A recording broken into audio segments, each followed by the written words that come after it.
The best days on the trail are the days when I'm not thinking about much of anything. It's just me and the rocks and the trail in front of me and the trees around me.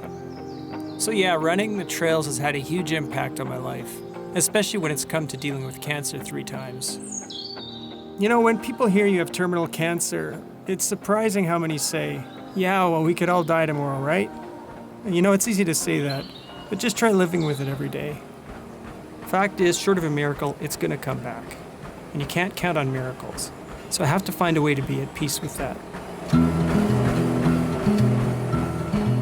So a year and a half ago, I was registered to run my first 50K trail run. And 5 days before the race, they found a tumor in my brain. And 3 days later, I was being wheeled into surgery. It was only supposed to be 6 weeks of recovery, but instead it was 18 months. It just seemed to go on and on. Infections, chemo, and emergency surgeries. A lot of that time was spent in easy chairs. I was just flipping channels. My muscles were just atrophying. There was nothing I could really do. I couldn't run, could barely go for walks. They had to take the bone plate out of my skull because it got infected at one point. And that left the brain exposed so it would kind of throb and bulge when I moved too much. Eventually, they had to take the top layer of the lat muscle from my shoulder down the small of my back and graft it onto the skull. So by the end of that year and a half, I was in pretty rough shape. This was not my first cancer experience. The first one was in 2001, a month after our son Evan was born. Testicular cancer in 2008, and then now this last one, 2015. They told me that it would come back in 3 to 5 years, and that it would be worse. They didn't tell me that it was actually statistically terminal, that there's no one who lives past 5 years. I kind of became bitter, I think, at life. You feel like you're supposed to learn something, you're supposed to get wise, but I felt like I didn't. We had all this almost overwhelming support from our church, from our family and friends, and my parents were with us every step of the way. It felt like there were so many reasons that I should be grateful. How come that didn't make me a better person? You know, it should have. This time I feel like it's got to change me. It's got to stick with me. So this is it. This is my chance. Treatment may be done, but the journey's not over. It feels like reaching this goal is my proof that I'm still alive. And I woke up on the ground, tasting money in my mouth. I was born here in the wrong. Right now I can run about 30 or 40 feet before I give out, doubled over, breathing hard. So I'm aiming for the 50K in September, which is 9 months from now. Furthest I've run before is 26 miles, and that was 3 years ago. It took about 7 years of training to get to that point.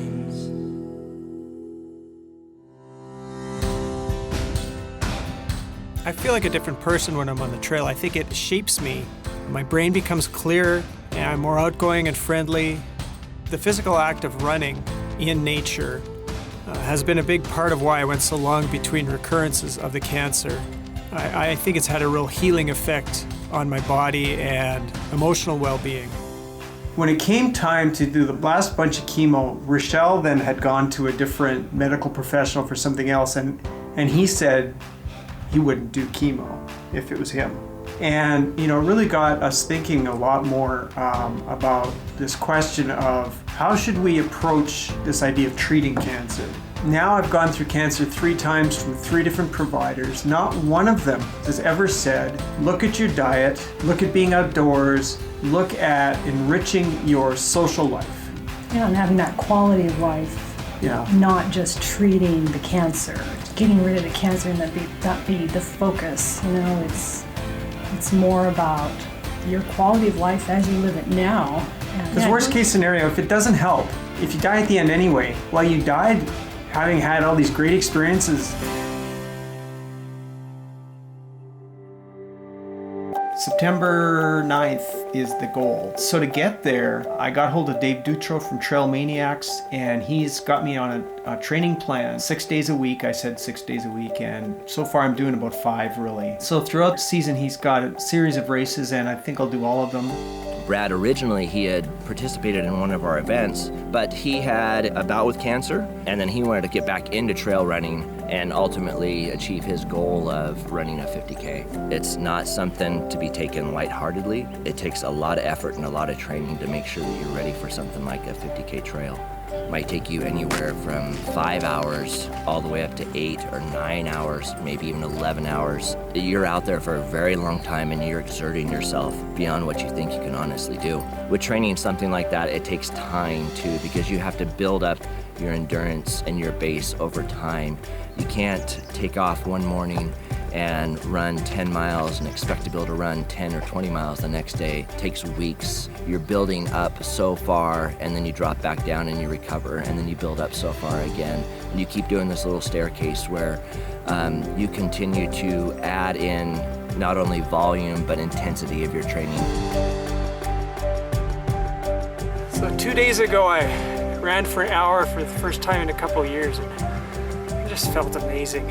Still love that, the up and down, and that motivation to just keep going as you run. It's just so much different than running flat. Training for the 50K before the surgery, I kept falling because I wasn't realizing that my left side function was failing. So I'm running and I keep tripping, and I'm actually telling myself out loud, don't trip, don't trip. Unfortunately, I haven't recovered from that yet. All right, gotta say this is getting really tiring. So, 10 days since my last fall, pretty much healed up. And you guessed it, here we go. Half a mile from the end of the run. It's my own damn fault. Running too hard, too fast. The right amount of training is the least it'll take to get there without getting injured, so I gotta really watch it.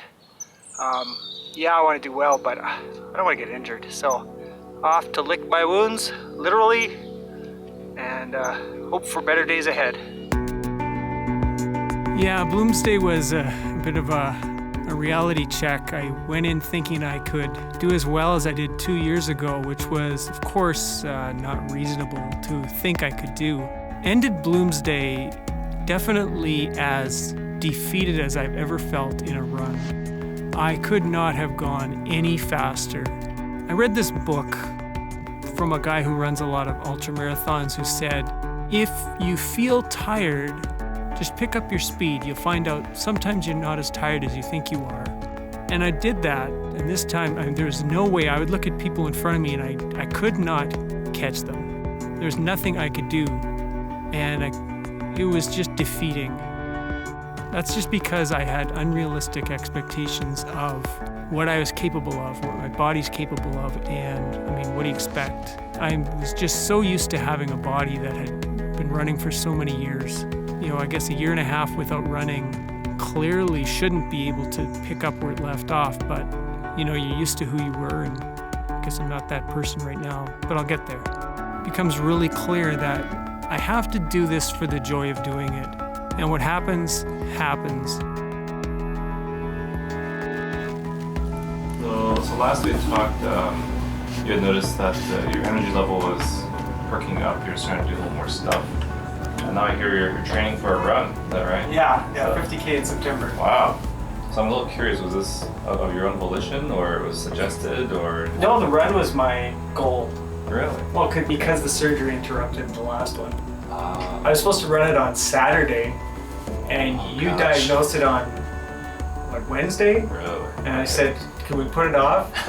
And you said, no, I want to operate on Thursday or whatever. Okay, so this is sort of a makeup thing. Okay. Yeah, finishing. What you started. Have you ever heard of Viktor Frankl? He went through Auschwitz. He went in actually with this theory that the way people get through trauma is by having a goal. And he got through the concentration camps with the goal of seeing his wife again. People who got through had a goal.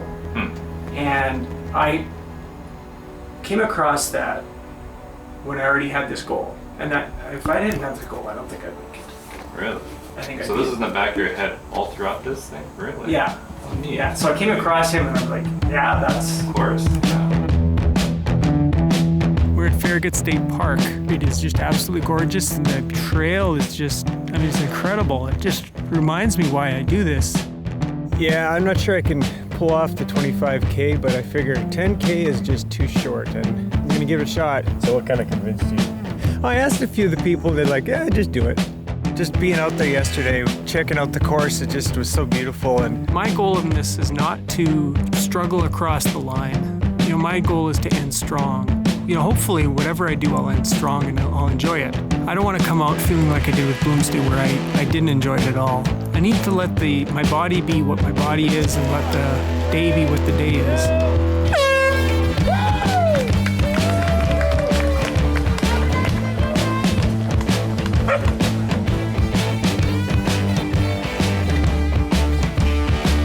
Yeah, I'm hiding in my car. Shortly after Brad took off, it just started pouring rain. So I'm sure he's having fun dealing with that. I'm just gonna chill here until he actually crosses the finish line because I don't want to sit out in this. I definitely don't want to run in this. How's it feel? Really good. Yeah. Yeah. Yeah, you did great. I had a couple of pacers that kept me going. I managed to do it. I only walked a few of the hills. What was the hardest part about it? Oh! To be honest, nothing. Nothing was hard? No, because I had those pacers. If I hadn't had the pacers, I don't know, I would have probably had to walk.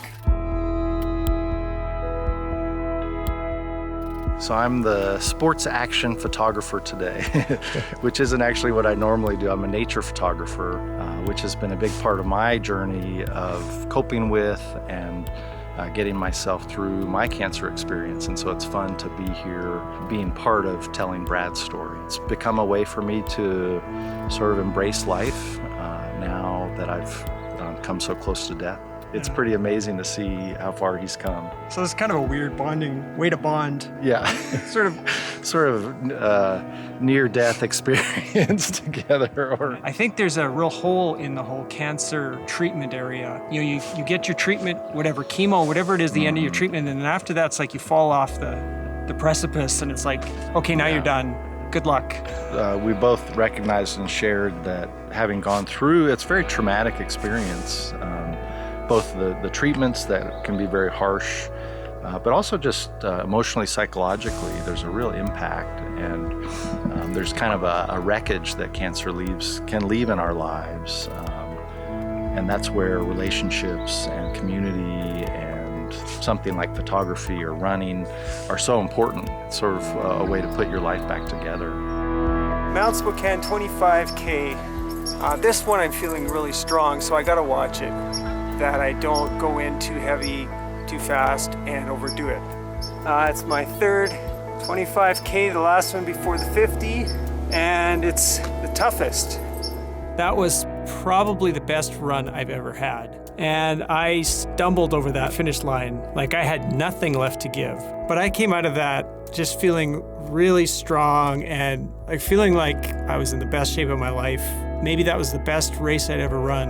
I hadn't reached the goal that I'd set in the sense of the actual concrete goal, but I certainly had reached the fitness goal. I had achieved a level of fitness on par with what I would like to be coming out of cancer. It was just a tremendous day. It is August 8th, and I'm up here at Mount Spokane. It's 2 weeks out from the Mount Spokane 25K that I ran here, where I pushed it pretty hard. So it's funny that I have to train out here because of the smoke, because it's so smoky down in Spokane that I think it'd be pretty dangerous to train there. So here's the smoke. This is, just keep in mind, this is cleaner than Spokane.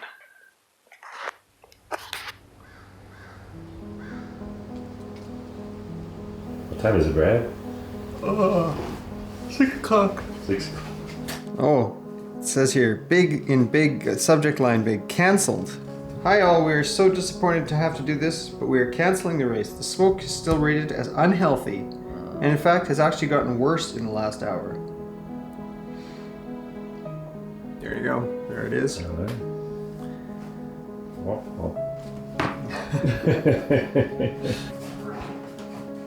It's been such a commitment. I don't know if I have the energy. Yeah. And Rochelle's been pretty tolerant, patient. Yeah. So, yeah, we'll see. 25's been good. It's one thing, you know, you go through something like cancer and that whole giving up, realizing what control. just have to give up control sometimes. And yeah, so there's no race today. There's nothing you can do about it. Whether or not you're okay with that isn't really the question. So that's why the Mount Spokane 25K, I think that's why something in the back of my head knew this day wasn't going to happen. And that's why I ran so hard on that race, I think, ultimately. And just having Jeff here, that sure softens the blow of the race. We're going to go up to Mount Spokane and do a little run. Get out of smoke a little bit. Yeah, we went up there yesterday. It was pretty good, actually. Pretty awesome. Yeah. I'm Jeff. I'm Brad's baby brother. Came out to run the 25K version of the race that was canceled today. So just gonna enjoy running together, which we almost never get to do. So I'm looking forward to a really nice day out here. There's always a goal when being your little brother to be as tough as you, or tougher. But I don't really have that goal anymore. No, sometimes it's that's fine. being dumber. You just go. That'd be dumber, tougher. You just go ahead and be tougher and run farther. We share a lot of sense of humor, but I don't know that one. Anything about 50K, it's not funny anymore. It's just scary. We'll have to talk about what we do now. Okay. Yeah. That's kind of the fun part of documentaries. Now we gotta see, okay, well, where's the story go now? Right. Yeah. My storybook life. It'd be too easy if we were able to do it. I mean, that'd be too much of a capper. I knew from the beginning this wouldn't work. Yeah, Dishman Hills Natural Area. It's where I fell in love with trail running. Used to go here a few times a week. Just remember why I fell in love with it. It's just gorgeous. And we're planning out our route here. We got a jumble of trails we could run. The fact that I got this delay from the September 9 event getting canceled due to smoke, and now it's 6 weeks later. By now I'm actually really excited to do this and feeling so much stronger. Yeah, so we filmed in December of 2016, and Adam was filming me running past, and basically he would film me running across the screen, and then I would stop and catch my breath. So now I'm feeling a little better. And I'm not doing this to prove my ability to handle punishment. I'm doing this because I love running, and my goal is to run this thing. And I'm already tired. It was great having some people running with me. If they hadn't, it probably would have been tougher. The scenery is so beautiful. Well, if you fall, make sure you fall in front of me so I capture it on film. Okay. It's hard not to enjoy a day when you have all that fun energy to it, and you're in nature, and you've prepared for so long. And my neurologist had said I was surprising that I could even run, let alone walk. So here I am, able to do what I had hoped to do. So I did 6 loops, and at the end I had to do about an extra 2 miles. And it was dark by then. I miscalculated, and Rochelle ran them with me. They're quarter-mile loops almost exactly, and you're just counting them off, going, okay, come on, be done, be done. 2 new records. 2 new records. Fastest marathon, 5:31. Nice. Longest time. Are you exhausted? Yeah. Beyond all reason? No.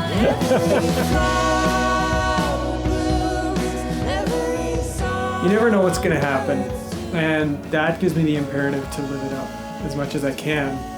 Not hedonistically, but just making the most of this world and what life has to offer. Part of that is appreciating and taking in the world around me in the way that I really do get the most out of it, and that's running. One thing that's really changed out of all of this is that I've kind of got some clarity about wanting to help others who've gone through cancer. I know some people who've successfully navigated life after cancer. They've done it by setting goals. I want to help people to do that, help them to get active and healthy. I feel less pessimistic about existence and about life. I'm a better person, I think, than I was before I had the cancer. If I hadn't done this documentary, and I hadn't done the 50K, especially if I hadn't done the documentary though, I don't know how I would have processed this. I don't know how I would have. I don't want to finish that last race and go over the finish line and wake up the next day and go, okay, now there's nothing. There's going to be a life after that. So now I am looking past that and saying, okay, what comes next?